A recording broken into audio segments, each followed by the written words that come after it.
What do you think of when you hear the term weeaboo or otaku? You can be honest. An awkward kid locked away in his waifu poster-filled room while he surfs the web for some spicy cartoon content? An annoying kawaii girl who insists upon calling her teachers sensei and wears cat ears and a tail for casual dress? Many stereotypes about weeaboos and otakus exist online, some not even having watched a single anime episode or read a chapter of a manga, or had an extended conversation with a weeaboo or otaku. In this video, I intend to deep dive into preconceptions people have about anime and manga, their fans, why these exist, and how they can both be harmful and hypocritical. If you enjoyed this type of content, please consider subscribing. I make short to 10-minute content and longer video essays on culture, history, media, and news. You can also support me further by becoming a patron or member and gain perks such as access to my Discord server. Anime and manga, a background. Anime is a form of animated work that comes from Japan. Generally in Japan, all animated works, regardless of origin, are anime. In Japan, The Simpsons is an anime. For the context of the phenomenon this video addresses, however, we'll be using the Western definition. Animated works that come from Japan. Manga predates anime due to an obvious lack of technology to produce animated works and refers to both comics and cartooning. Manga is an evolution of imakemono, illustrated scrolls dating back to the Nara period, 710 to 794 CE. In turn, these were inspired by previous Chinese works. Toba Ehon, a book of art from the Edo period, 1603 to 1867, would be the blueprint that developed into modern manga. Osamu Tezuka has been dubbed the father of manga, his work first being published in the early 1950s, and is the point of origin for the classic anime style we're all familiar with today. The first ever anime were in the form of 1917 commercials and shorter movies, with China being the first country in Asia to produce a full feature film, Princess Iron Fan 1941. The influence anime has had on modern media is undeniable. More than a third, 36% of the population stated they enjoy anime in 2021. Anime is the third most in-demand subgenre worldwide, with a 5.5% demand share, and accounts for 60% of all animated media. Not a bad feat for a media category stemming from a tiny island country. What in the world is otaku? With an extremely basic history of anime and manga out the way, let's talk about weeaboo and otaku. Weeaboo is a nonsense word with no specific meaning. In 2005, 4chan took this word and moulded it into its current meaning, an insult towards white people who are seen to be obsessive with Japanese culture and media. It can also be said as weeboo or shortened to weeb. Nowadays, it's almost synonymous with anime and/or manga fans. Otaku is the Japanese term for weeaboo, deriving from the word for somebody else's home or family. Anime and/or manga fans have now reclaimed the word for themselves and does not denote somebody having an obsession with anime and/or manga, merely meaning fan. For simplicity, I will now refer to anime and/or manga fans as otaku from here on out. Both inside and outside Japan, otaku historically have had a generally negative reputation. They're viewed as social outcasts with little prospects for the future in terms of employment or relationships, perhaps also being perceived as slightly creepy and weird. This was heightened by the criminal case of Tsutomu Miyazaki, a 26-year-old who abducted, violated, and ended the lives of 4 girls aged 4 to 7 between August 1988 to June 1989. It was discovered that he was an otaku, enjoying anime and manga as well as horror films. The media dubbed him as the otaku. I'm gonna have to take out that last word because of YouTube. This in turn became a moral panic, some of the public believing that his otaku interests in horror movies drove him to commit the crimes. I'd like to take a moment in this video to acknowledge those whose lives were cruelly taken away by Miyazaki. While not relevant to this video, it's a great discomfort to me that a lot of what's resulted in this case was the publicity of a sick individual and the demonization of a fan base, rather than honouring those lost. Mari Kono, aged 4, Masami Yoshizawa, aged 7, Erika Mamba, aged 5, Ayako Namoto, aged 5. To the families and loved ones of the girls lost, Aito no ai o heoshimasu. Studies in 2013 found that these preconceptions about otaku in Japan and worldwide were gradually fading. The term was generally becoming less derogatory. It's more so internet discourse that continues to poke fun at them. A reasonable reason. Disliking how anime looks is valid. The style isn't for everyone. It's important to note that anime does have stylistic differences between each movie, show, or comic book. Junji Ito is a famous example of an artist who deviates from the classic anime style to provide bone-chilling horror. I would discourage people from condemning all anime and manga off the bat without at least trying a few. Others may not want to have to read subtitles, deal with bad dubs, or find certain character tropes or voice acting styles annoying, and that's understandable. The points in this video are to address what I believe to be misguided judgments on anime, manga, and otaku. Theory 1. Assumptions about the content. I find the reasons for despising otaku puzzling, and I want to delve deeper. First, to prove a point, using the definition of anime being animated works specifically from Japan, which one of these 4 examples is an anime? I'll give you a moment to guess. Have you guessed it? Trick question, none of them are. This is donghua, Chinese animated works specifically from China. While utilising similar styles, donghua differs in the content permitted to be in the media itself, such as excessive gore or lewd imagery, aspects of fiction associated with anime. This is a point that we will be revisiting shortly. My first theory is that some don't understand what constitutes anime in the first place or what material is within anime. If again we use the previous definition, Genshin Impact, a game commonly cited as an anime game, isn't anime at all. It's donghua, as the game was developed in Shanghai, China. With Chinese censorship guidelines, many aspects associated with anime and/or manga aren't present within this media. You can watch my video on banned anime in China if you would like a better explanation of this. Many assume the content of an anime based on the art style used, yet anime isn't a genre within itself. Western streaming sites may have a dedicated anime section, but that still doesn't tell you much about what the media entails. Anime covers a wide range of genres: action, thriller, comedy, slice of life, horror, science fiction, you name it. Often many who dislike anime will make the assumption that one of a few things are involved: weird, sometimes trippy scenes, overly cutesy and cringe content, or explicit material.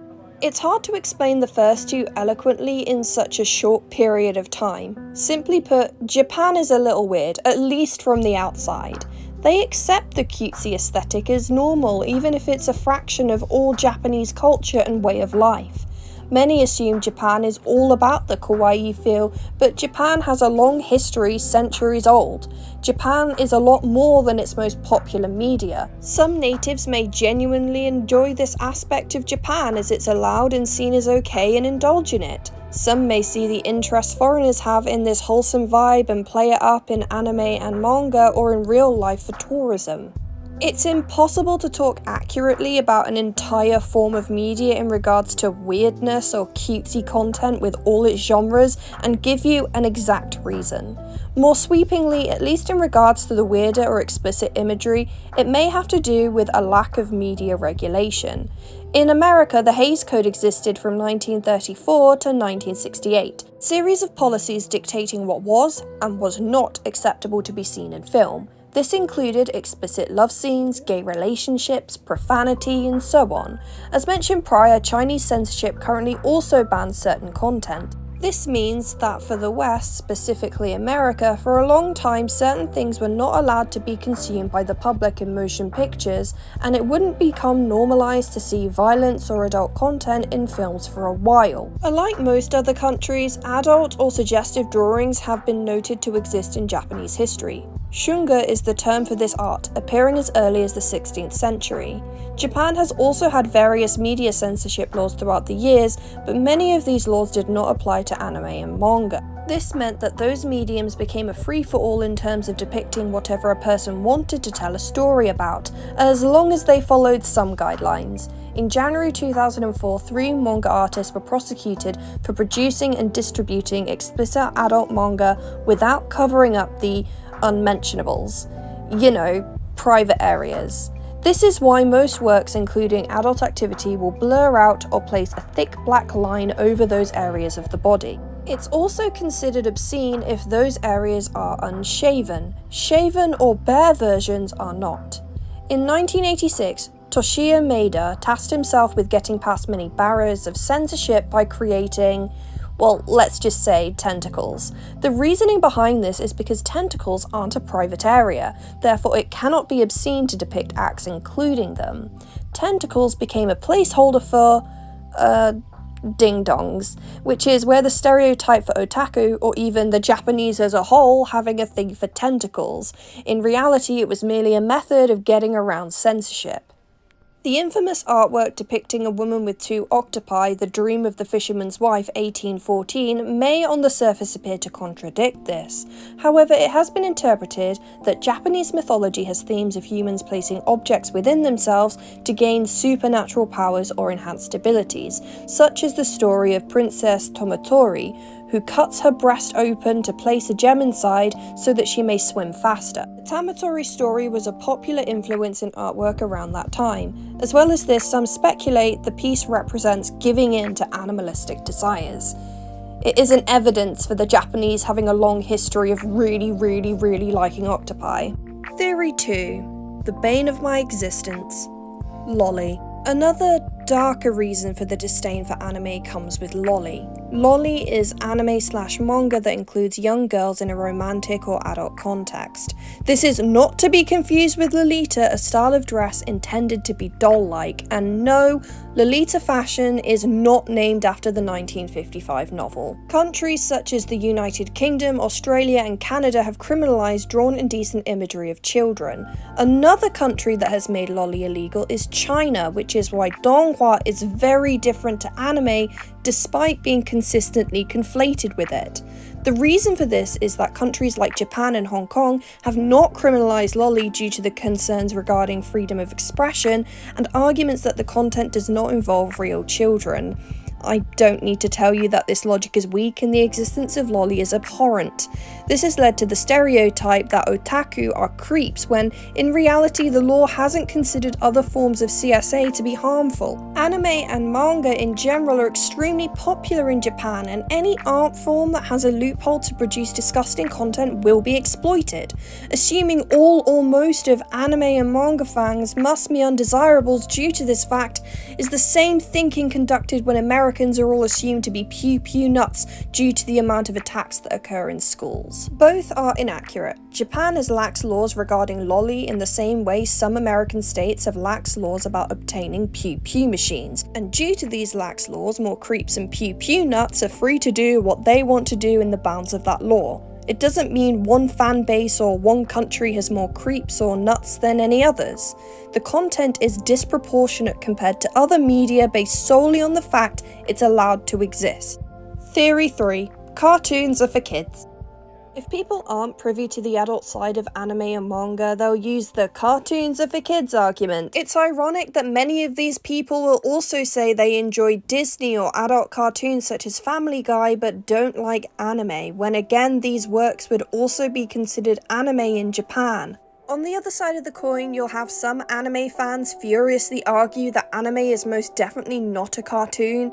Let's end the argument here. If cartoons are animated works, anime is a cartoon. If cartoons are drawn caricatures that are printed onto comic books, then manga is a cartoon, and in no way is particularly different to other animated or drawn works. The cartoon style is merely the vehicle used to drive the story and doesn't confirm the contents as kid-friendly. Someone may look down on otaku for watching anime as it's childish, yet there's absolutely no way in hell I would be showing an 8-year-old Attack on Titan anytime soon. If I watched something like Tokyo Ghoul when I was a child, I would have been traumatized by it. Numerous adult cartoon shows exist to parody kid-friendly cartoons such as the previously mentioned Family Guy, as well as American Dad, Rick and Morty and BoJack Horseman to name a few. While many point out that the intent is to parody cartoons, which are primarily for children, they're still animated works not created for child consumption. Using the argument, "It's a parody though," doesn't negate the point that it's still an adult cartoon. Theory 4. The fan base. As mentioned previously, anime and manga itself is not a genre, but many different anime and manga fans may also happen to like a lot of the same anime and manga. That, or they're all being grouped into the same category based on the fact that they enjoy media that uses the same art form. Otaku themselves may be also to blame when it comes to stigma. While it's a broad statement to say that all are extremely obsessive and annoying, it can be true, especially for younger otaku. Anime and manga can be the first look at another part of the world for many young Western otaku, and it can be easy to get excited about almost anything when you're a young kid or teenager. Because anime and manga come from another country, it isn't simply about being overly enthusiastic about a TV show, movie franchise, or comic book series. A lot of anime has to be subtitled or dubbed, sparking an interest in a portion of them wanting to learn Japanese to make consumption easier, others wanting to visit the country itself. It branches out someone's horizons, and that can be very exciting, as well as the aspect of finding a community of friends on and offline. Parts of Western otaku culture can be problematic, placing Japan itself on a pedestal, romanticizing the country and fetishizing the people. Japan isn't a perfect country. Like most others, there's still plenty of work to do in regards of equality and human rights, such as LGBT acceptance. It is very toxic to look at a culture through rose-tinted glasses. It's wrong to treat Japanese people as stereotypical characters, mimicking gestures and phrases seen in anime when it could be incorrect or even offensive to do so. To add, it's inaccurate to presume you know everything about a country and culture based on the media they produce, and some Western otaku may be overly confident about their knowledge of Japan and its culture based on anime and manga. All of this is just a learning curve many will overcome. Adult otaku tend to be more relaxed when it comes to their interests. This is partly due to life experience, knowing that what we see depicted in media isn't always the truth. Observing behaviours like those mentioned means that some people generally dislike otaku, but not necessarily anime and manga as a whole. It's more how they see the fanbase react to it they find annoying. Theory 5. Punching down. I've taken note that some individuals proclaiming to hate anime, manga, and otaku in general happen to be part of the geek scene, D&D enthusiasts, gamers, classic comic book fans. A contributing factor towards this may be the overwhelming presence of otaku at Comic-Cons. Comic-Cons are large conventions that are held in place in order to celebrate geek culture such as the things I've mentioned before. When anime and manga were first introduced to the Western world, there really wasn't a place for otaku to congregate and celebrate their interests. Therefore, they saw Comic-Cons as an option for this because, let's be fair, the media is fairly similar. There were animated works in Western media for geek culture such as Batman, the animated series. Come on, it's an animated work, anime, it's all the same thing. Initially, the wave of otaku was off-putting to many people who had been going to Comic-Con for years. They weren't used to this wacky style of media they'd never seen before, and they felt otaku were intruding on their space, because primarily it was used for Western media. Nowadays, it's fairly normal to see anime, manga, and otaku at Comic-Con, and there are even anime and manga conventions of their own, so it seems that this initial conflict has simmered down. But I'd like to give a controversial take. The connotations that are associated with otaku used to be rampant with geeks in the past.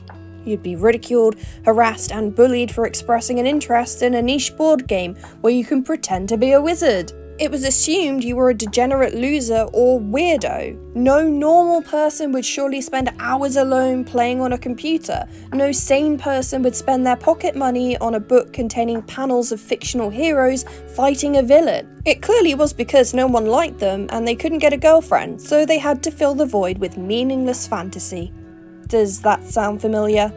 I think that for some, looking down on otaku is a method of exerting power that was taken away from them in their youth, when they were bullied and harassed. Rather than erasing the stigma of having a specific interest, it's been passed on to others with a different interest.